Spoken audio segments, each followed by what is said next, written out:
طرح جو نیکیاں ہم کرتے رہتے ہیں اس کی حفاظت کی بھی ضرورت ہے.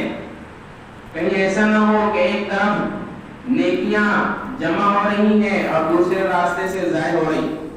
جیسے ہم پیسہ کما کر لا رہے ہیں اور اس تجوری میں رکھ رہے ہیں جس کو تالا نہیں لگا ہوا, کوئی وہاں سے اٹھا کر لے جا رہا. تو جب ضرورت کا وقت پڑے گا اور آدمی تجوری کھولے گا تو دیکھے گا تو یہاں تو پیسے ہی نہیں ہے. ویسے ہم نیکیاں تو کر لیتے ہیں, اگر اس کی حفاظت نہیں کی آخرت میں ضرورت پڑے گی آدمی پچھتائے گا کہ ڈھیر ساری نیکیاں کی تھی کہاں چلے گی. وہ اللہ کی طرف سے فرشتوں کی طرف سے جواب ملے گا کہ تم نے تمہاری نیکیوں کی حفاظت نہیں کی. قرآن میں جو وعدہ تھا نیکی کرنے پر اس نیکی کو بچا کر لانے پر تھا. وہ من جاء بالحسنتی, جاء کا صلہ جب با آتا تو اس کے معنی آتے جو بچا کر ہمارے پاس لائے اس کو ملے گا انعام, 1 کے برابر 10 کا ثواب اور آخرت کے انعام. اور جو آنے سے پہلے راستے میں ہی اپنا مال چوری کروا دے اس کے لیے پھر کوئی وعدہ نہیں.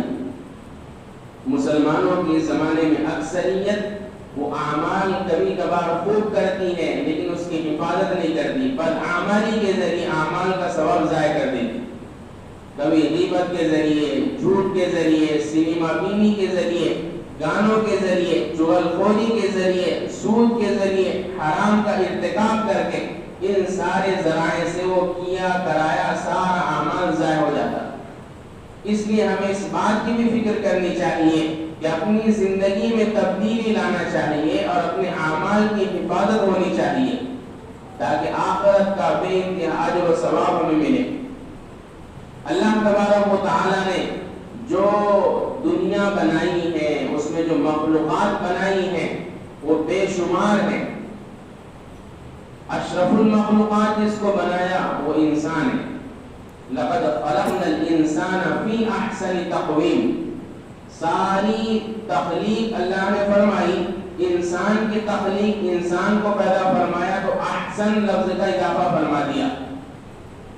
اللہ نے جانوروں کو بنایا تو یوں نہیں بنایا, یوں نہیں بولا کہ ہم نے جانوروں کو اچھے سانچے میں پیدا کیا, اچھے سانچے میں ڈالا. اللہ نے درخت, نباتات اور بے شمار مخلوقات, فرشتے, جنات, ان سب کو پیدا کیا تو یوں نہیں بولا کہ ہم نے ان کو اچھے سانچے میں پیدا کیا. انسان کی پیدائش کا وقت اور انسان کی پیدائش کے تذکرے کا وقت جب آیا تو اللہ نے قرآن کے اندر فرمایا لقد خلقنا الانسان فی احسن تقویم, کہ ہم نے انسان کو بہترین سانچے میں ڈھالا ہے. قرآن میں دوسری جگہ اللہ فرماتے ہیں وَلَقَدْ كَرَّمْنَا بَنِي آدم, کہ ہم نے آدم کی اولاد پر احسان فرمایا ہے, اس کی عزت, اس کو عزت عطا فرمائی ہے. وَلَقَدْ كَرَّمْنَا بَنِي آدَمَ وَحَمَلْنَاهُمْ فِي الْبَرِّ وَالْبَحْرِ وَرَزَقْنَاهُمْ مِنَ الطَّيِّبَاتِ وَفَضَّلْنَاهُمْ عَلَى كَثِيرٍ مِّمَّنْ خَلَقْنَا تَفْضِيلًا. ہم نے ابن آدم کی تکریم فرمائی, ہم نے اس کو سوار کرایا خشکی میں, دری میں, یعنی وہ اسباب دیے, وہ گاڑیاں دی, وہ کشتیاں دی, وہ جہاز دیے جس کے ذریعے کبھی وہ خشکی یعنی زمین پر سفر کرتا ہے اور کبھی دری یعنی سمندر میں سفر کرتا ہے, ہواؤں میں سفر کرتا ہے. جن اسباب اور جن گاڑیوں کے ذریعے سفر کرتا ہے در حقیقت ان چیزوں کو پیدا کرنے والی ذات اللہ کی ہے. وَرَزَقْنَاهُمْ مِنَ الطَّيِّبَاتِ, اور ہم نے ان کو پاکیزہ روزی دی ہے. وَفَضَّلْنَاهُمْ عَلَى كَثِيرٍ مِّمَّنْ خَلَقْنَا تَفْضِيلًا, اور ہم نے حضرت انسان کو اپنی بے شمار مخلوقات پر فضیلت عطا فرمائی ہے. اللہ نے انسان کو بڑی محبت سے پیدا فرمایا اور انسان سے محبت اللہ کو اتنی ہے کہ اس کی پیدائش سے لے کر اس کی وفات تک اللہ نے فرشتوں کی ایک جماعت اس کے ساتھ لگا رکھی ہے. جیسے ہم جس سے محبت کرتے ہیں اس کو چھوڑنے بھی جاتے ہیں اور اس کو لانے بھی جاتے ہیں اور اس کے ساتھ میں بھی رہتے ہیں. سیاسی آدمی اس کے ساتھ جمگھٹا ملے گا, دینی اکابر علماء ان کے ساتھ ایک عوام کا مجمع ملے گا جو اس کی اکرام میں اس کے ساتھ رہتے ہیں, اس کی جوتیاں اٹھاتے ہیں, اس کے لیے سارا انتظام کرتے ہیں. تو اللہ نے انسانوں کی تکریم کے لیے اپنی ایک جماعت، اپنی ایک فورس جسے فرشتہ کہتے ہیں وہ تیار کر رکھی، جو پیدائش سے لے کر وفات تک لمحہ لمحہ ہر آن اس کی حفاظت کرتی ہے، اس کے ساتھ رہتی ہے، اس کے کاموں کو لکھتی ہے، برے کاموں سے اس کو بچاتی ہے۔ فرشتوں کی ایک جماعت ہے۔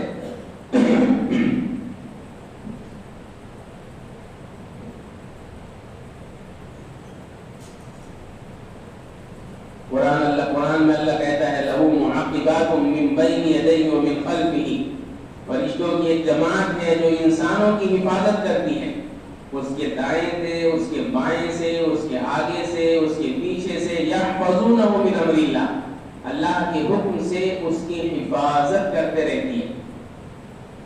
انسان کو جب معلوم ہوگا کہ کسی ذات نے میرے لیے اتنے سارے انعامات اور اتنے سارے انتظامات کیے ہیں تو دل میں اس کی عزت بڑھے گی۔ آج ہمارے دلوں میں اللہ کی عزت اور اللہ کی قدر و قیمت جو کم ہے، اس کی سب سے بڑی وجہ یہ ہے کہ ہمیں اللہ کی نعمتوں کا صحیح علم نہیں۔ تو فرشتوں کی جماعت جو انسان کی حفاظت کرتی ہے، آپ نے بھی دیکھا ہوگا 2 دن پہلے آندھرا میں جو طوفان چلا، کافی لوگوں کے موبائل پر ویڈیو وائرل ہوا کہ ایک نوجوان کھڑا ہوا، ٹین ادھر سے اڑ کر آیا اور اس ٹین کا اور اس نوجوان کا قریب ہونا تھا کہ وہ نوجوان آگے سرکا اور ٹین اس کے بعد ادھر گیا۔ اگر وہ نوجوان وہی رہتا تو اس کا بدن اس ٹین سے کٹ جاتا۔ تو لوگ کمنٹ میں الگ الگ باتیں لکھ رہے ہیں، ماں باپ کی دعا، یہ وہ، کسی نے نہیں لکھا کہ اللہ نے اس کی حفاظت فرشتوں کے ذریعے کی۔ حدیث میں اللہ کے نبی صلی اللہ علیہ وسلم فرماتے ہیں فرشتوں کی ایک جماعت فجر سے عصر تک انسان کے ساتھ رہتی ہے، عصر میں تبدیل، دوسری جماعت عصر میں آتی ہے، عصر سے عشاء تک، عصر سے فجر تک، فجر میں تبدیل۔ ان کے کام یہی ہے، وہ انسان کی حفاظت کرتے رہتے ہیں۔ حدیث میں ہے حتیٰ کہ وہ انسان کو گڑھے میں گرنے سے روکتے، بچا لیتے۔ گڑھا آیا، آپ موبائل میں بیزی، دوسرے کام میں بیزی، اچانک نگاہیں نیچے پڑتی کہ ارے یہاں تو گوبر ہے، ارے یہاں تو گڑھا ہے، فوراً چوکنا ہو جاتا۔ یہ کس نے ڈالا اس کے دل میں؟ یہ فرشتوں کی اس جماعت میں جس کو اللہ نے اس پر مقرر کر رکھا۔ کانٹا چبھنے سے بچانے تک کا کام فرشتے کرتے ہیں انسان کے ساتھ، لیکن جب اللہ کی تقدیر کا وقت آ جاتا جو اللہ نے اس کے حق میں لکھ رکھی ہے تو وہ فرشتوں کی حفاظت کرنے والی جماعت وہاں سے ہٹ جاتی، پھر اس کے بعد وہ حادثہ ہو جاتا۔ ورنہ اشکال ہوگا کہ جب فرشتے ہمیشہ حفاظت کرتے ہیں تو پھر مرنے والے حادثات میں مر کیوں جاتے؟ وہ اس لیے مر جاتے ہیں کہ ان کی موت کا وقت آ گیا، ان کے حفاظت کے فرشتوں کو اللہ نے ان سے ہٹا دیا۔ تو بہرحال اللہ نے انسان کو اتنا مکرم بنایا کہ فرشتے، اللہ نے جو بے شمار مخلوقات پیدا کی ہیں اس میں سے 3 مخلوقات نمایاں ہیں۔ ایک ہے انسان جس کو اللہ نے سب سے اشرف اور اعلیٰ بنایا اور اس کو اللہ نے مٹی سے بنایا، اور ایک ہے جنات جن کا درجہ انسان کے بعد ہے، ان کو اللہ نے آگ سے پیدا کیا، شیاطین کو اللہ نے آگ سے پیدا کیا، اور ایک ہے فرشتے جن کو اللہ نے اپنے نور سے پیدا کیا۔ اس لیے فرشتے نورانی مخلوقات۔ حالانکہ فرشتوں کا مقام یہ ہے کہ قرآن کہتا ہے لا یعصون اللہ ما امرهم ویفعلون ما یؤمرون۔ فرشتوں کی جماعت وہ جماعت ہے جو اللہ کی بالکل نافرمانی نہیں کرتی۔ لا یعصون اللہ ما امرهم، اللہ نے جو بول دیا اس کی نافرمانی ہو ہی نہیں سکتی۔ میں اور آپ تو اللہ کی دن میں کئی مرتبہ نافرمانیاں کرتے، فرشتے ایک لمحے کے لیے اللہ کی نافرمانی نہیں کرتے۔ وَيَفْعَلُونَ مَا يُؤْمَرُونَ، جو انہیں حکم ملتا ہے اس کو کرتے جو حکم۔ اسی لیے فرشتوں کی جماعت پر ایمان لانا یہ ضروری ہے، اگرچہ وہ نظر نہیں آتے۔ جیسے اللہ پر ایمان ضروری ہے تبھی مسلمان کہلائے گا، اللہ حقیقت میں دنیا میں نظر نہیں آتے لیکن ہے۔ اگر کوئی کم عقل آدمی اپنی عقل پر یہ پڑھے کہ جو چیز نظر نہیں آتی وہ ہے نہیں، تو پھر دنیا میں بے شمار چیزوں کا انکار کرنا پڑے گا۔ خود عقل خود دماغ جو عقل جس سے آدمی سوچتا اس کی شکل بتاؤ، نظر نہیں آتی. ارے دماغ تو دکھے گا لیکن اس میں جو عقل ہے نا، ایک پاگل آدمی اور ایک عقل مند ہے، ہوشیار ہے، دونوں کے دماغ کا فوٹو نکالو گے تو ایک جیسی دکھے گا. پھر تم کیسے بولو گے کہ یہ باولا ہے اور یہ اچھا ہے؟ بتاؤ ہمیں عقل کی شکل. تو عقل کی شکل بھی نظر نہیں آتی لیکن سب مانتے ہیں کہ یہ ہوشیار ہے، یہ پاگل ہے. تو بے شمار چیزیں دنیا میں ایسی ہیں جو نظر نہیں آتی لیکن اس کے وجود کو دنیا تسلیم کرتی ہے. اللہ بھی نظر نہیں آتے، اس کے وجود کو تسلیم کرو، اس کے دلائل موجود ہیں. تو اللہ تبارک و تعالی نے فرشتوں کی یہ جماعت پیدا فرمائی ہے انسانوں کی حفاظت کے لیے، انسانوں کے اعمال کو تحریر کرنے کے لیے. فرشتوں کی جو جماعت ہے اس کی مختلف قسمیں ہیں. ایک قسم وہ انسانوں کی حفاظت والی، ایک قسم وہ انسانوں کے، مسلمانوں کے اعمال تحریر کرنے والی. ایک جماعت فرشتوں کی ان اعمال کو اللہ تک پہنچانے والی. اور ایک جماعت کی جب انبیاء علیہ السلام دنیا کے اندر تھے تو وہ جبرائیل علیہ السلام کے ساتھ مل کر اللہ کے پیغام کو بندوں تک پہنچانے والی تھی. تو فرشتے، میں نے عرض کیا اس کے پہلے کہ فرشتوں پر ایمان لانا یہ ایمان کا حصہ ہے. اگر نظر نہیں آتے تب بھی ماننا ضروری ہے. قرآن کے اندر جو سورہ بقرہ کا آخری رکوع ہے اس میں اللہ نے فرمایا ہے کل آمن باللہ وملائکتہ وکتبہ ورسلہ. آمن الرسول، اللہ نے فرمایا رسول اللہ پر ایمان لاتے ہیں. اس کے بعد فرمایا کل، رسول بھی ایمان والے بھی اللہ پر ایمان رکھتے ہیں، اس کے فرشتوں پر ایمان رکھتے ہیں، اس کے رسولوں پر ایمان رکھتے ہیں، اس کی کتابوں پر ایمان رکھتے ہیں. پتا چلا جو مومن فرشتوں کو نہ مانے کہ ہم نہیں مانتے، جو نظر نہیں آتے، تو وہ مومن ہو ہی نہیں سکتا.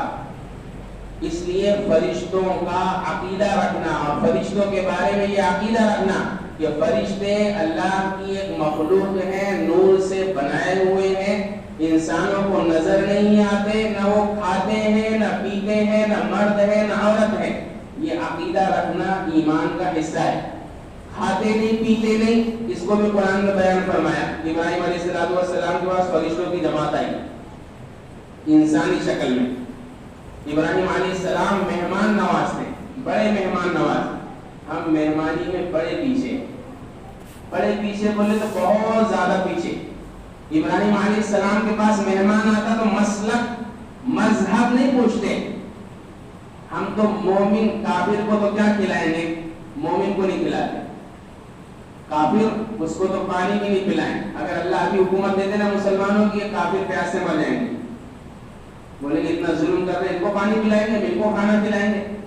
وہ ابراہیم علیہ السلام کے پاس فرشتوں کی جماعت آئی، پوچھا نہیں مسلک کیا ہے، مذہب کیا ہے، کہاں کے ہو، پہلے آؤ کھانا کھا لو. جا بعجل سمین، بنا ہوا بچڑا لے آئے.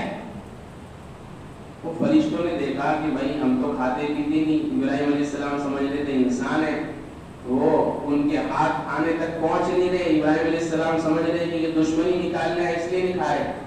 بعد میں فرشتوں کو بولنا پڑا کہ بھائی ہم فرشتے ہیں، ہم کھاتے پیتے نہیں. فرشتے کھانے سے بھی پاک ہے اور پینے سے بھی پاک ہے. بہرحال یہ میں یہ بتلانے کے لیے واقعات کیا کہ فرشتے کھانے پینے سے پاک. ایسے ہی فرشتے مرد ہیں نہ عورت. اس لیے کہ کفار مکہ فرشتوں کو اللہ کی بیٹیاں کہتے تھے. کیا بولتے تھے فرشتوں کو؟ کہ فرشتے اللہ کی بیٹیاں ہیں. تو اللہ نے اس کی تردید فرمائی. اور کچھ لوگوں کا عقیدہ تھا کہ فرشتے اللہ کی اولاد ہے، نعوذ باللہ. وقالوا اتخذ الرحمن ولدا. قرآن میں اللہ نے ذکر کیا کہ یہ مشرکین کہتے ہیں کہ اللہ نے اولاد بنا رکھی ہے. سبحانہ بل عباد مکرمون. اللہ کی ذات اولاد سے، ماں باپ سے، ان ساری چیزوں سے پاک ہے. بلکہ یہ فرشتوں کی جماعت اللہ کی وہ جماعت ہے جو مکرمون، قابل تکریم، قابل عزت ہے. وہ اللہ کی نافرمانی نہیں کرتے ہیں. تو اس لیے فرشتوں کے تعلق سے عقیدے کو درست رکھنا، اچھا یہ فرشتے اور کیا کام کرتے ہیں؟ ان فرشتوں کو اللہ نے بنایا ہے ایمان والوں کی مدد اور نصرت کے لیے بھی. اس کے لیے بھائی فرشتوں کو اللہ نے بنایا ہے کہ وہ مومنین کی مدد کریں، مومنین کی نصرت کریں، ان کا ہاتھ بٹائیں. چنانچہ ایک واقعہ تاریخ میں پیش آیا جس کو ہم سب جانتے ہیں، جنگ بدر کے نام سے. اللہ کے نبی صلی اللہ علیہ وسلم مختصر جماعت لے کر نکلے، لڑائی کا ارادہ نہیں. مشرکین لڑائی کے ارادے سے آئے اور لڑائی کافروں کی اور ایمان والوں کی ہونے لگی.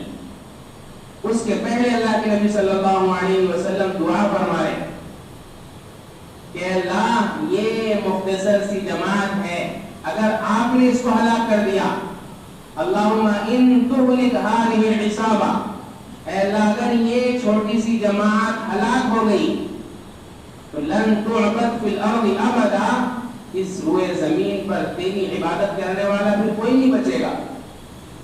یہ اللہ کے نبی کو اللہ سے محبت، اللہ کو اپنے نبی سے محبت. اس میں دعا، جب اتنی دعا کی ابو بکر صدیق رضی اللہ عنہ نے دیکھا تو آپ کے بازو پکڑ لیے، فرمایا یا رسول اللہ، اللہ نے آپ کی دعا قبول فرما لی. چنانچہ آیت نازل ہو گئی کہ ہم تمہاری مدد کریں گے فرشتوں کے ذریعے 3000، ہم تمہاری مدد کریں گے فرشتوں کے ذریعے 5000. جنگ بدر میں 5000 فرشتے، ہم بولتے 313 مسلمان تھے اور گاڑی میں بھی 313 لگاتے، لیکن وہ 313 کی مدد کو جو آئے تھے وہ کہاں چلے گئے؟ وہ نہیں لگاتا کوئی لکھ کر گاڑی کے پیچھے. وہ 313 تھے. مشرکین کہتے ہیں شیطان ان کو لایا تھا اپنے ساتھ میں کہ چلو لڑو، مسلمانوں سے لڑو، تم جیت جاؤ گے. قرآن کی آیتوں میں واقعہ پورا ہے. جب اس کے بعد فرشتہ اور اس کے بعد شیطان میدان جنگ میں پہنچا اور اس نے فرشتوں کی کثرت دیکھی تو قرآن نے اس کو نقل کیا ہے. شیطان نے مشرکوں سے کہا، وہ مشرکوں کو ورغلاتا ہے، کافروں کو ورغلاتا ہے کہ مسلمانوں سے لڑو، تم فتح یاب ہو جاؤ گے، کامیاب ہو جاؤ گے. لیکن جب مسلمانوں کے اعمال درست ہوتے ہیں، فرشتے ساتھ میں ہوتے ہیں، تو وہ دیکھا شیطان نے تو کہہ دیا انی ارا ما لا ترون، تم دبا کر بھاگنے لگا اور کہنے لگا کہ جو میں دیکھ رہا نا وہ تم نہیں دیکھ سکتے. وہ فرشتوں کی جماعت، وہ 313 کے ساتھ میں 5000 فرشتے. اب اندازہ لگاؤ 313 اور 5000، ادھر 1000 کافر صرف، تم دبا کے بھاگے گے کہ نہیں؟ اس لیے روایت میں کہ وہ مدینہ کے صحابہ دبلے پتلے اور ان کے ہاتھ میں ایک کے ہاتھ میں کوئی بڑا پہلوان کافر، کوئی چھوٹا، اور وہ اس کو کوئی گردن پکڑ کر، کالر پکڑ کر، کچھ پکڑ کر لے جائے تو وہ مشرکین بعد میں کہا کرتے تھے مدینے کے اندر کہ تم کیا سمجھتے ہو تم نے ہم کو پکڑ کر لایا؟ تمہارے ساتھ ایک مخلوق تھی، اس نے ہم کو پکڑا ہوا تھا. وہ فرشتوں کی جماعت تھی. تو میں یہ سارا جو میں نے تمہید آپ کے سامنے عرض کی کہ فرشتے یہ اللہ کی ایک نورانی مخلوق ہے، بے شمار کام ان کے ذمے ہیں. ایک کام ان کے ذمے مسلمانوں کی مدد اور نصرت بھی. کیا ہے بھائی؟ اب بتاؤ نعوذ باللہ وہ فرشتے بوڑھے ہو گئے کیا؟ وہ فرشتے جو جنگ بدر میں مسلمانوں کی مدد کو آئے تھے، کیا نعوذ باللہ وہ بوڑھے ہو گئے یا ان کی وفات ہو گئی؟ اب مسلمانوں کی مدد کیوں نہیں ہوتی فرشتوں کے ذریعے؟ پہلے کیوں ہو جایا کرتی تھی؟ اس بات کو سمجھنا ہے. فرشتوں کی مدد کب اترتی ہے، فرشتے مسلمانوں کی مدد کب کرتے ہیں؟ قرآن کے اندر اللہ نے ایک جگہ بیان فرمایا ہے سنلقی فی قلوب الذین کفروا الرعب بما اشرکوا. یہ جو مشرک ہیں ان کے دلوں میں ہم مسلمانوں کا رعب ڈال دیتے ہیں. ایک مسلمان کو دیکھ کر سینکڑوں مشرک کانپنے لگتے ہیں. وہ صفات صحابہ میں، وہ صفات بعد والوں میں پیدا ہو گئی تھی اعمال صالحہ کے ذریعے کہ ایک ایک مسلمان سے سینکڑوں کفار کعبہ کرتے تھے. اس کی وجہ تھی مسلمانوں نے. اچھا ایک بات یاد رکھنے کی، فرشتے مسلمان کے ساتھ، فرشتے ایمان والوں کے ساتھ کب ہوں گے؟ جب ایمان والوں کا ظاہر اور باطن دونوں پاک ہوگا. صحابہ کا ظاہر بھی پاک تھا اور باطن بھی پاک تھا. حدیث اللہ کے نبی صلی اللہ علیہ وسلم کی کہ جس گھر میں 3 قسم کی چیزیں ہوتی ہیں وہاں فرشتے نہیں آتے. لا يدخل الملائکۃ بیتا فیہ تصاویر ولا صورۃ ولا جنب. یہ 3 چیزیں جہاں ہوتی ہیں وہاں فرشتے نہیں آتے. پہلا گھر میں وہ چیز تصویر، جاندار کی تصویر گھر میں ہے تو رحمت کے فرشتے تمہارے گھر میں نہیں آ سکتے. ہاں اس لیے اپنے گھر کو پاک رکھنا، صاف رکھنا یہ ضروری ہے. اور جس گھر میں کتا ہو اس گھر میں فرشتے نہیں آتے. جس گھر میں جنبی ہو، اب تو ہر مسلمان کا گھر جس میں بالغ نوجوان موجود ہیں 15 سال کے اوپر، اس اگر 5 پورا کھٹلا ساتھ میں رہ رہا تو ایک نئے جنبی ہے اس میں، مرد یا عورت. جنبی کسے کہتے ہیں؟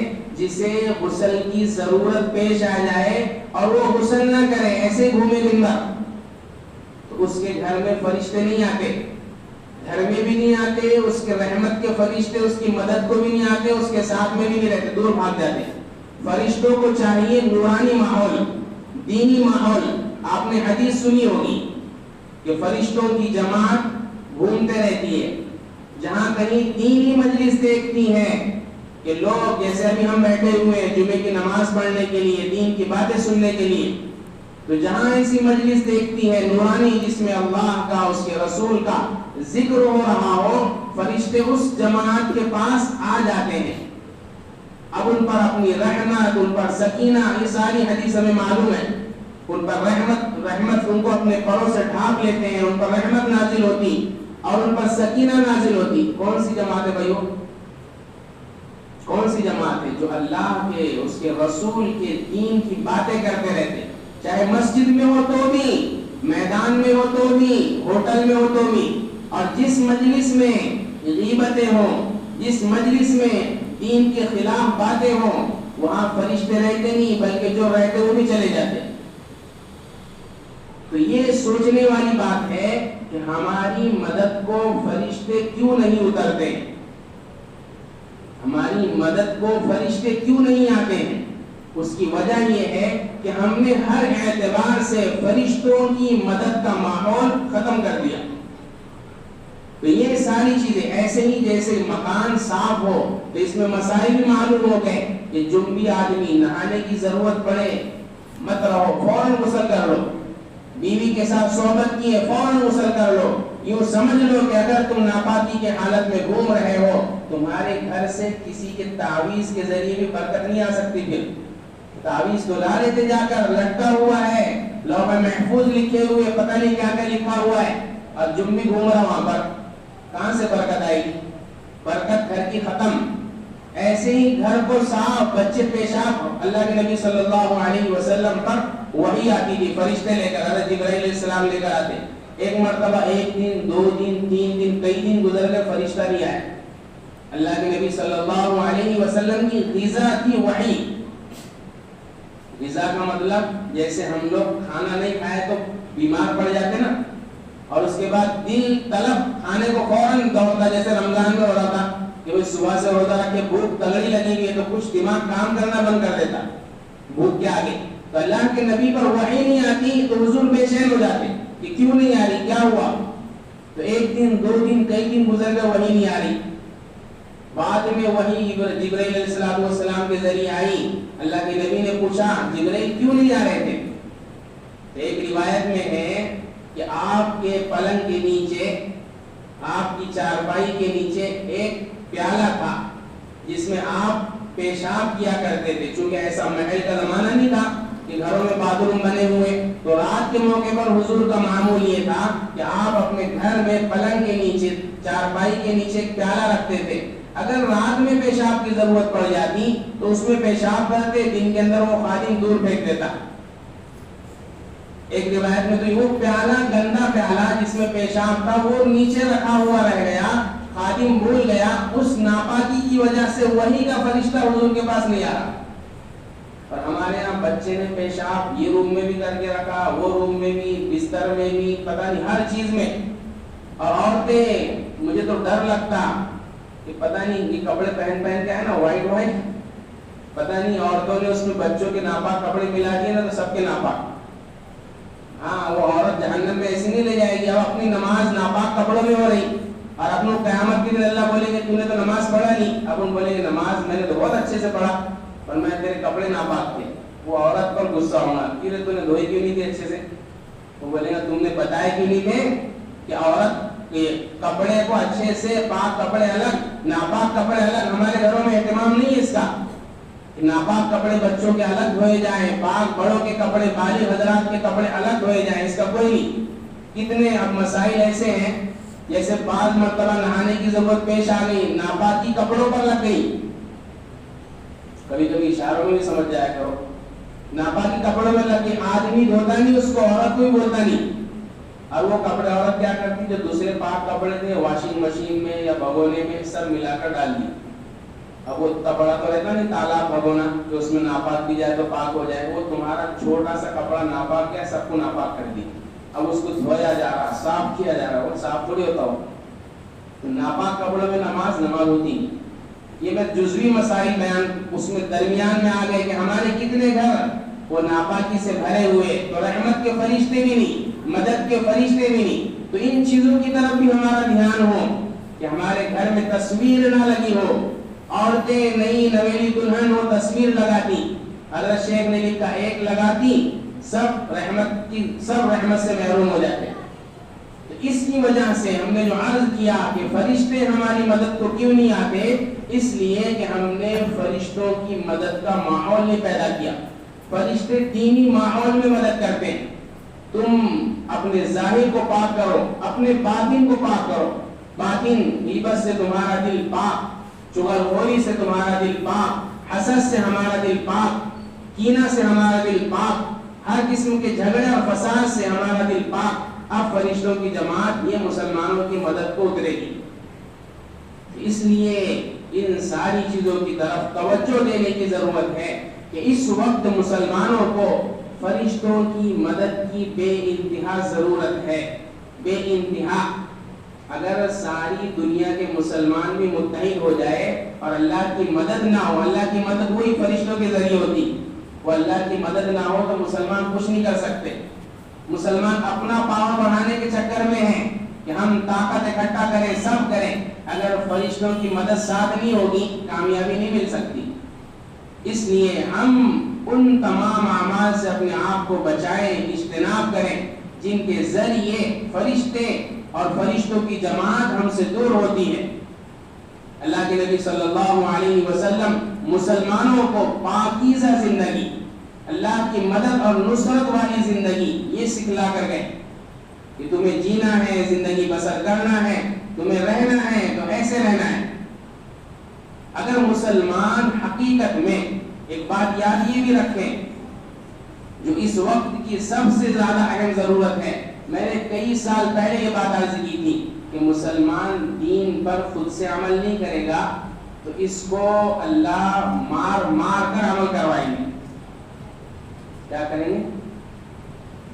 پہلے یہ ہوتا تھا کہ اللہ ختم کر دیتے تھے، لیکن یہ امت حضور کی امت ہے اور حضور کی امت کو اللہ کو بڑی محبت ہے، حضور سے اس کی امت سے بھی. کہ حضور صلی اللہ علیہ وسلم کی پیاری امت ان سب کو جنت میں داخل کرنا ہے. اعمال کے ذریعے اعمال نہیں کر رہی تو مار کے ذریعے مار کھا کر عمل کریں گے. مجھے ایسا لگتا ہے کہ یہ دور وہی ہے کہ یہ امت اب بیان سے عمل نہیں کرے گی. اب کیسے عمل کرے گی؟ کیسے عمل کرے گی بھائی؟ جب ان پر مشرکوں کے اور ظالموں کے بے انتہا مظالم ہوں گے تب یہ اعمال پر آئے گی.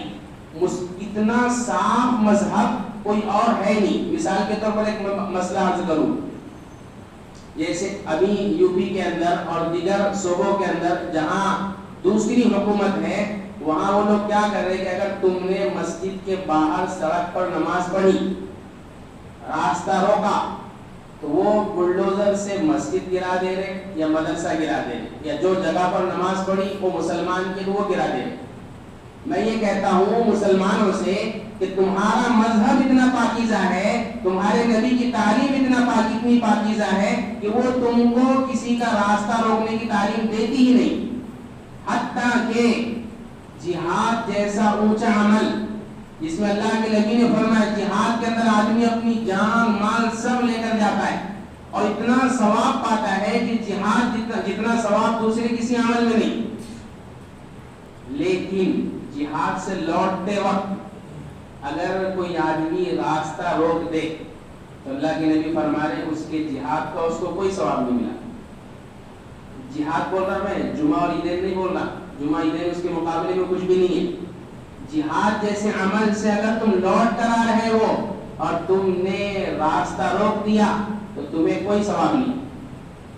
اب وہ جہاد کے ذریعے جتنے دینی کام ہیں جس میں مجمع جمع ہوتا ہے سب داخل ہوگا اس میں، چاہے وہ جمعے کی نماز ہو، عیدین کی نماز ہو، کوئی اجتماع ہو، کوئی مجلس ہو. اگر لوگوں کا راستہ روکا جا رہا تو پھر اس مجلس منعقد کرنے والوں کو کوئی ثواب نہیں، چاہے اس میں کروڑوں روپے لگا دیں. یہ تعلیم ہے. اب مسلمانوں کو دیکھو کہ جمعے کا دن آتا عام دنوں میں نماز نہیں پڑھتے، حکومت کے راستے روک لیتے اور جب حکومت منع کرتی ہے تو بولتے ہیں مسلمانوں پر ظلم ہو رہا. ہاں دونوں پہلو دیکھو کہ حکومت واقعی ظالم من نہیں، لیکن ہم بھی کون سے اعمال کر رہے ہیں اس پر بھی نظر ہو. ایک مسئلہ ہے جنازے کی نماز ہوتی نا، جنازے کی نماز عموماً راستوں پر پڑھی جاتی. تو جنازے کی نماز کے بارے میں فتویٰ یہ لکھا ہوا ہے کہ مسجد میں جنازے کی نماز پڑھنا مکروہ ہے. مسجد، یہ مسجد ہے، یہاں جنازہ لا کر اس میں نماز پڑھنا مکروہ ہے. سب اس پر عمل کرتے دیکھے کہیں مسجد میں جنازے کی نماز ہوتے. دیہات میں جائیں گے تو وہاں مسجدوں میں ہوتی تو مسجد کے باہر جو صحن رہتا اس میں نماز ہوتی، اندر نہیں ہوتی. اس پر تو سب عمل کرتے.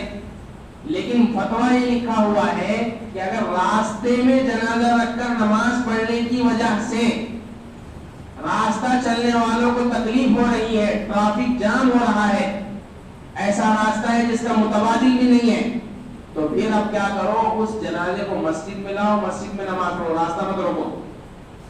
کوئی سمجھ میں آ رہا کہ نہیں آپ کے؟ راستہ مت روکو، مسجد میں جو مکروہ عمل تھا وہ کر لو لیکن راستہ مت روکو. لیکن کہیں نہیں ایسا ہوتا، جہاں دیکھو وہاں راستوں کو روک کر دینی اعمال کیے جاتے اور پورے دین کو بدنامی کا ایک ذریعہ بنا دیا جاتا.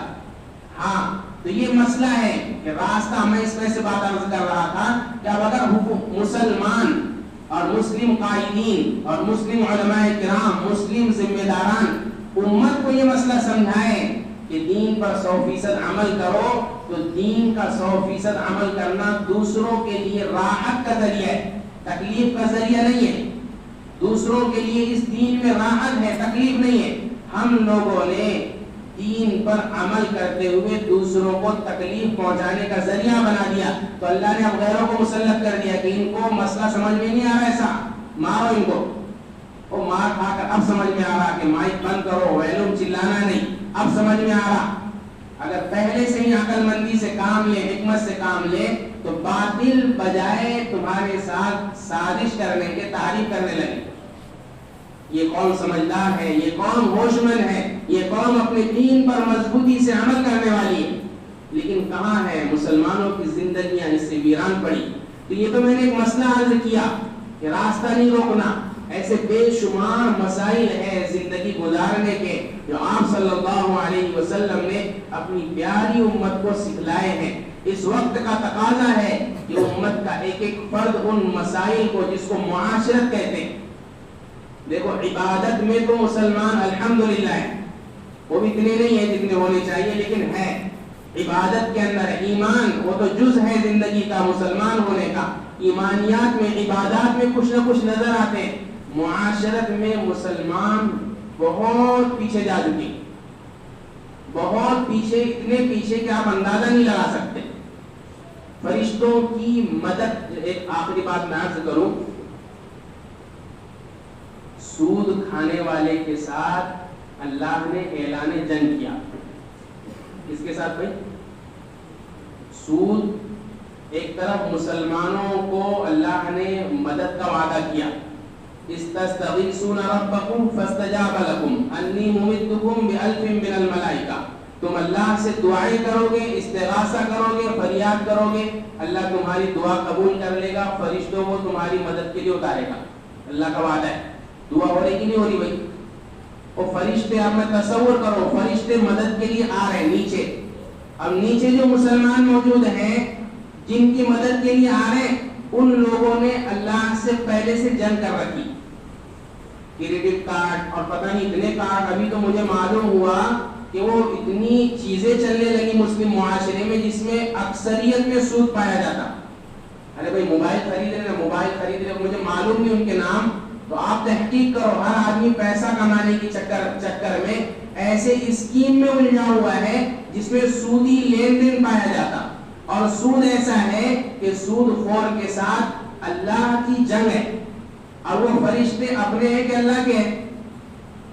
بولو بھائی. اللہ کے. وہ مدد کے لیے آ رہے، وہ دیکھ رہے کہ ان کی تو پہلے سے اللہ سے جنگ چل رہی، اور اللہ ہم کو ان کی مدد کے لیے بھیجے. ان کی مدد کیسے کریں گے ہم؟ نہیں سمجھ میں آ رہا. تو جو سودی معاملات میں ملوث ہیں، جب وہ خود اللہ سے جنگ میں لگے ہوئے ہیں تو فرشتے ان کی مدد کیسے کریں گے؟ کتنی مسلم لوگ اور کتنی مسلمانوں کے درمیان کمیٹیاں بنی ہوئی ہیں جو سود، جس میں کہیں نہ کہیں کوئی نہ کوئی درجے میں سود پایا جاتا. اور اکثر کم وقت میں زیادہ پیسہ کمانے کا جو فارمولا ہے اس میں اکثر میں سود پایا جاتا. اب وہ سود میں ملوث اللہ کے فرشتوں کی مدد کہاں سے آئے گی؟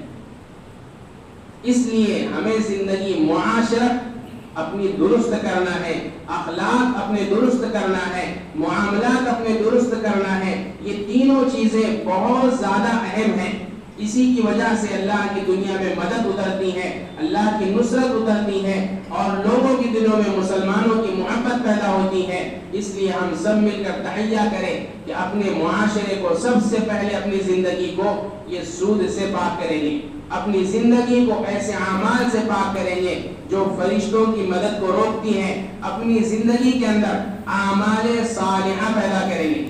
اعمال صالحہ، ہر قسم کا نیک عمل اپنی زندگی میں لانے کی کوشش کریں گے انشاءاللہ اس کی محنت. اور آخر میں ایک اعلان یہ ہے کہ الحمدللہ ہماری مسجد میں بڑوں کا مکتب، بڑوں کے اندر عمر کی کوئی قید نہیں، عمر کی کوئی قید نہیں. جو حضرات قرآن سے ناواقف ہیں، قرآن اللہ کی مدد کو اتروانے کا بڑا ذریعہ ہے.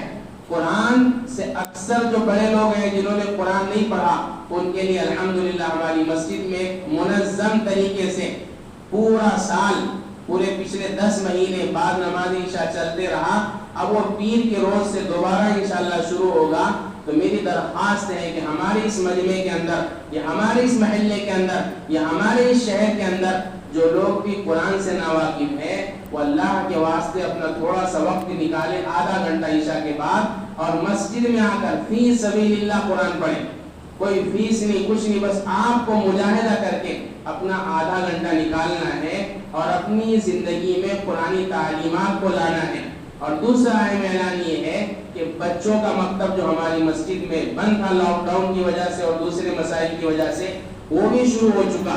تو ہم سب مل کر اس بات کی کوشش کریں کہ ہمارے محلے کا ہر بچہ، چونکہ یہ شوال کا مہینہ ہے، جیسے اسکول کے اندر جون کے بعد اور جون سے پڑھائی شروع ہوتی ہے، مدارس کے اندر وہ شوال اسلامی مہینہ عید کے 10 دن کے بعد شروع ہوتی ہے مکاتب میں اور مدارس میں. تو ہم سب فکر کریں اپنے محلے کے اندر ایک جید عالم پیدا کرنے کی. ہر آدمی کوشش کرے کہ میرا ہوشیار بچہ ہے، اس کو مدرسے میں داخل کروں گا، اس کو دین کا محافظ بناؤں گا، دین کا داعی اور شہدائی بناؤں گا.